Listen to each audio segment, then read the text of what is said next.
Hey folks, everything new under the sun. The Ancient Book of Enoch. Now, this is a book that Ken Johnson put together, just like the Book of Ezra from the Apocrypha. He's added some commentary to it, on top of which is found, obviously, in the Ancient Book of Enoch. Now, for this one, of course, it's about Enoch's visions and prophecies. Now, a little primer. Enoch was the seventh generation from Adam, the first man God created, Adam. So the seventh generation from Adam. From Scripture, we know Enoch lived 365 years, and then he was translated or raptured. So Genesis 5:21-24 says, "And Enoch lived 60 and 5 years, and begat Methuselah. And Enoch walked with God after he begat Methuselah 300 years, and begat sons and daughters. And all the days of Enoch were 365 years. And Enoch walked with God, and he was not, for God took him." So I want to take a look at, I've got another camera going here, and I want to take a look at, so this is the genealogy chart. And so we can see Enoch here, and him living 365 years old, and he begat Methuselah, which is under him, of course. And so in that first millennium, the first 1,000 years from creation, that's where Enoch sits in the timeline of, as spoken of, as written of in the Bible, in Genesis specifically. And again, Enoch was the first raptured of us humans, and we likewise will be raptured at some point. So what we want to do is take a look at the prophecy of 10 weeks out of the book of Enoch. And this is just going to be a real quick primer of the 10 weeks, and Ken Johnson and others go into more depth. But it's also known as the apocalypse of weeks. So we'll go here. Now what I'm gonna do is I'm gonna show or present the timeline from Kent Hovind. So let's take a look at this. And again, this is the whole timeline. You can purchase this chart off drdino.com. And of course, here you've got 4000 BC, Adam, 4000 BC at creation, going into Noah, Abraham, and it goes along through the years, 2000 BC, 1000 BC, up to the time of Jesus right there. And then the time of the Gentiles right here, about 2,000 years. And then we get up to where we are today, about the year 2000. Of course, it's the year 2022. And then we move into the day of the Lord, or the Millennial Reign of Christ, which on this chart is then expanded up to this location here, which details the 7-year tribulation and the day of the Lord and the Millennial Reign of Christ. Let's see, where are we here? Over here. 997 years of great blessing, as Kent Hovind understands the Bible prophecy. So what I want to do is take a look at this as it relates to the prophecy weeks. So let's just put that over there for now.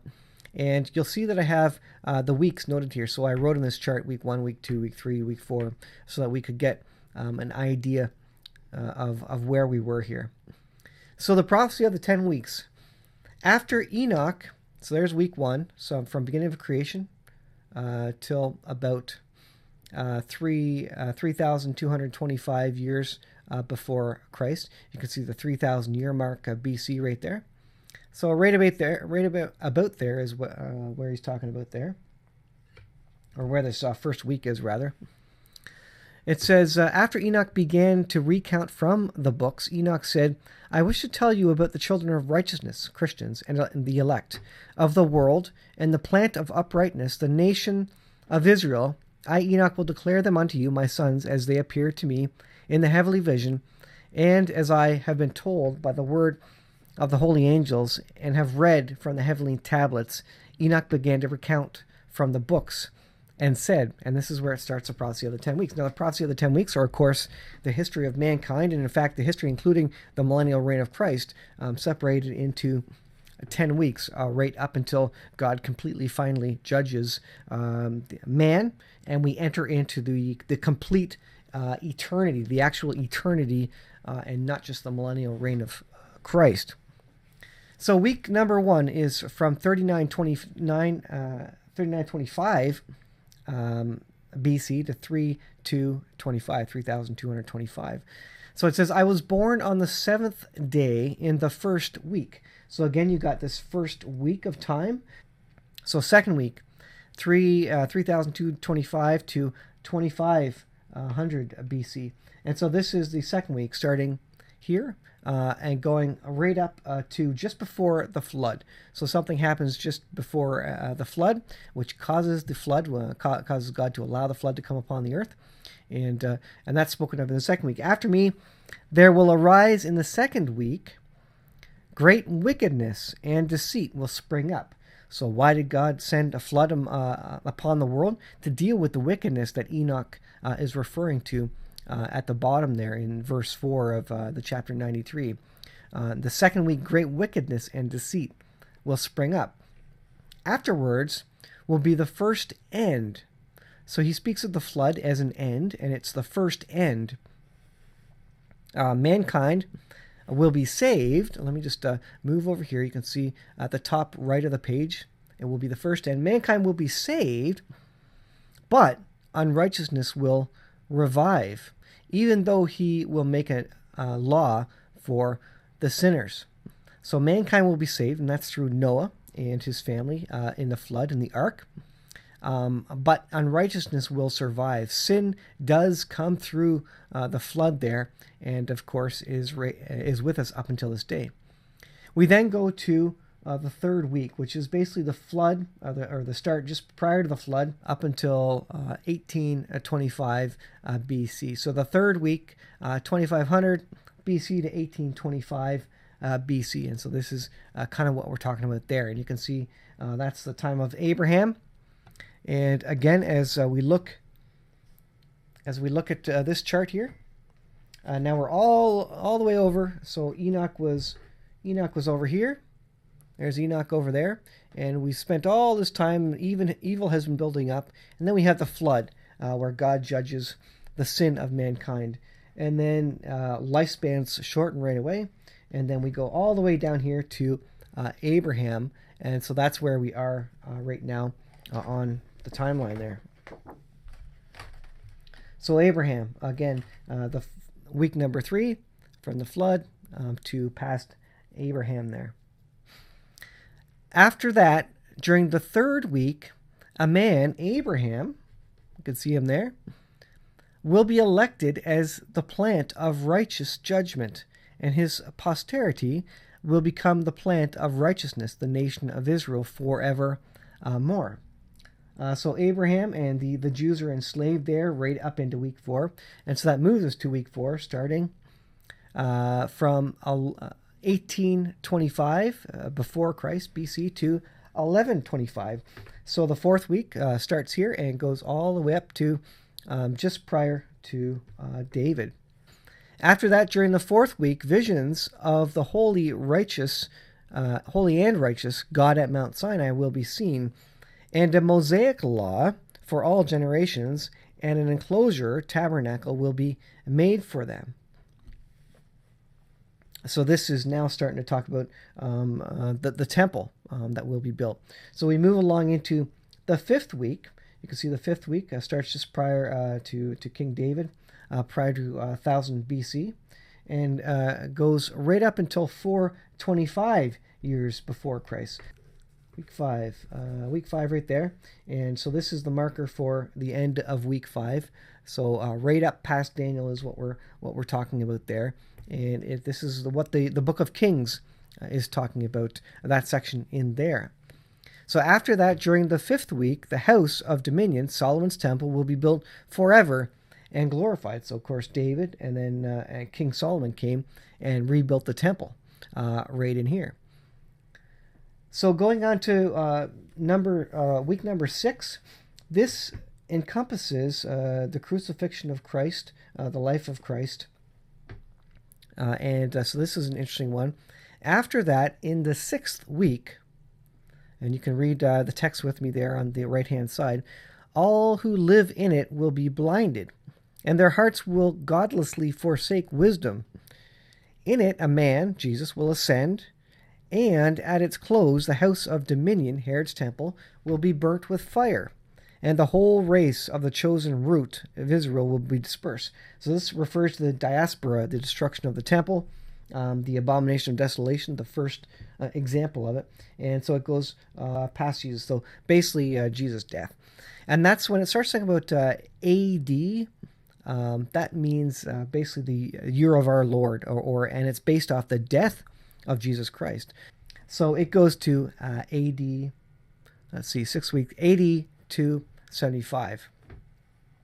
Jesus is born. He dies on a cross as, let me scroll over so you can actually see that. There you go. Time of Christ, approximately 6 years BC to 28 AD. So you can see at the very bottom there, 28 AD. So this is where we start counting 2,000 years from 28 AD. This is where I understand it from. This is where he understands it from. There's discussion around 6 BC. Was he born 2 BC, 3 BC, 4 BC? Again, some speculate 6 BC, and so that would put the end of 6,000 years of man at 2028, and that's where that comes from. Add 2,000 to 28 AD, which is the death of Christ, again, which is AD.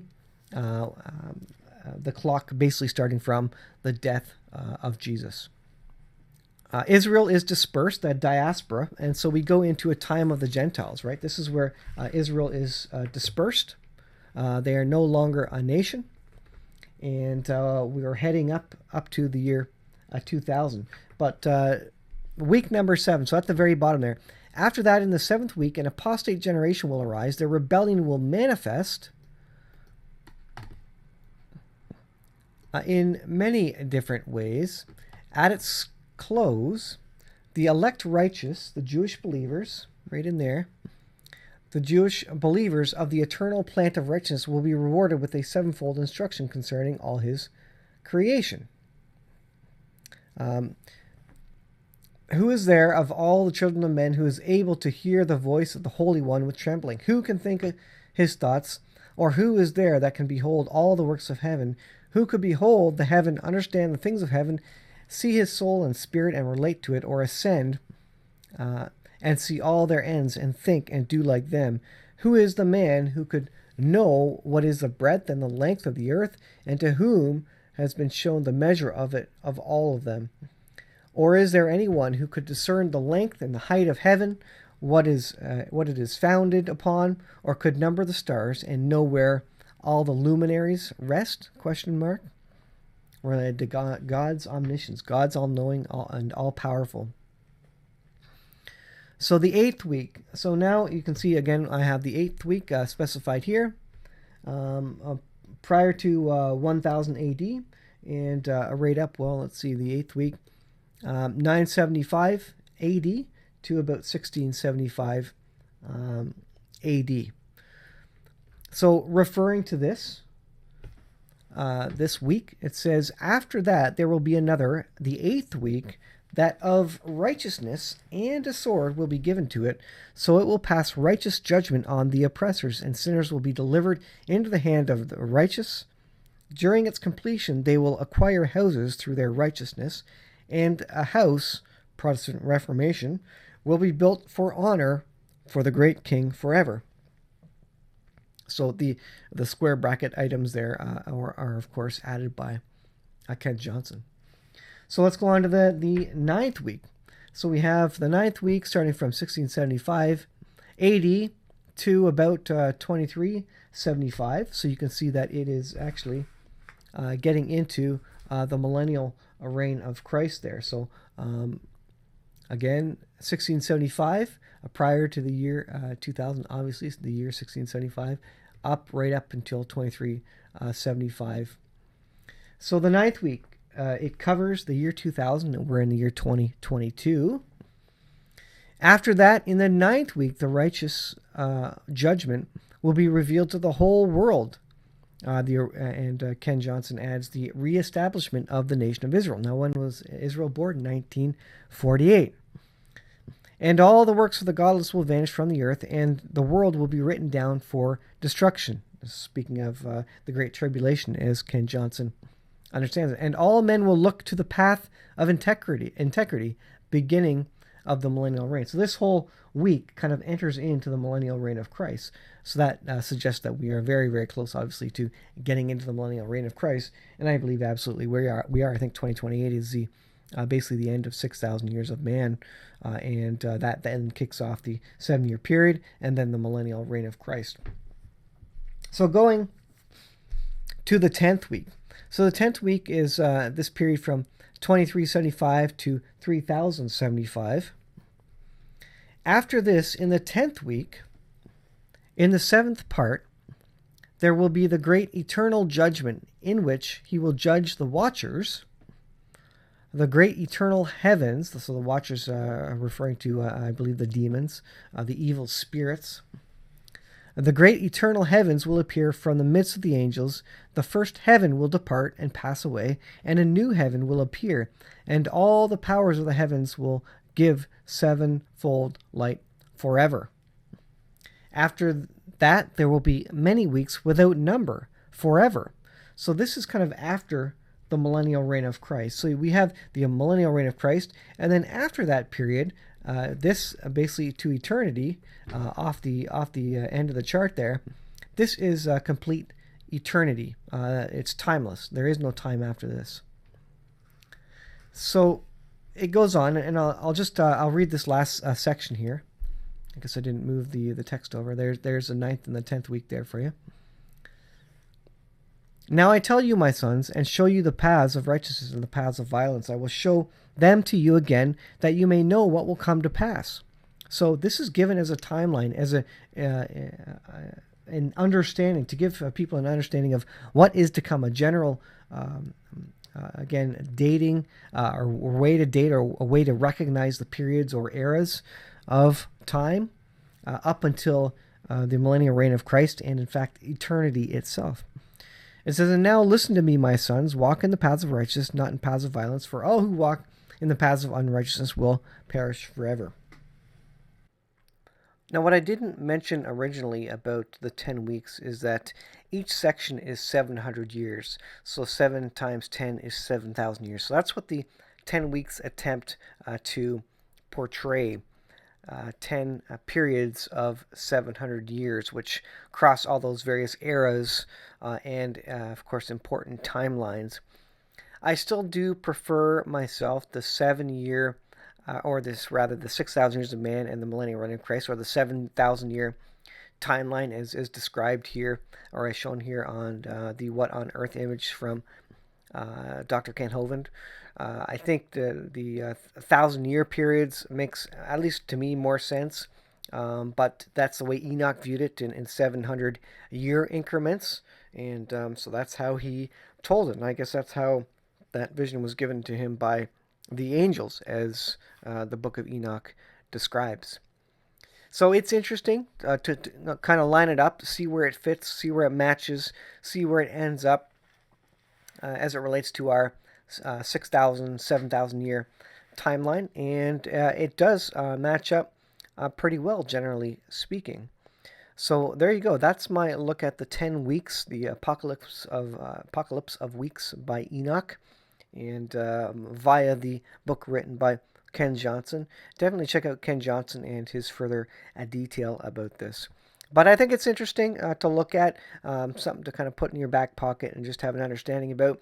It does generally agree with the timeline and with other timelines, and with the end of the age as well, although there's obviously a discrepancy there as to when the millennial reign of Christ starts versus the year 2028, which is what many of us believe to be the end of 6,000 years of man, heading into the 7-year, or rather heading into the millennial reign of Christ. The 7-year period comes off the year 2028 around to the year 2021, 2022, specifically the Shemitah year on the Jewish calendar. And their year starts in September 2021 to September 2022, the Shemitah year, kicking off that 7-year period. So the 7-year period could start at any time. So thanks for watching. Let me know what you think of the Apocalypse of Weeks and Enoch in general. Add your comment below, and we can have a discussion about it. Thanks for watching, and we'll see you in the next video.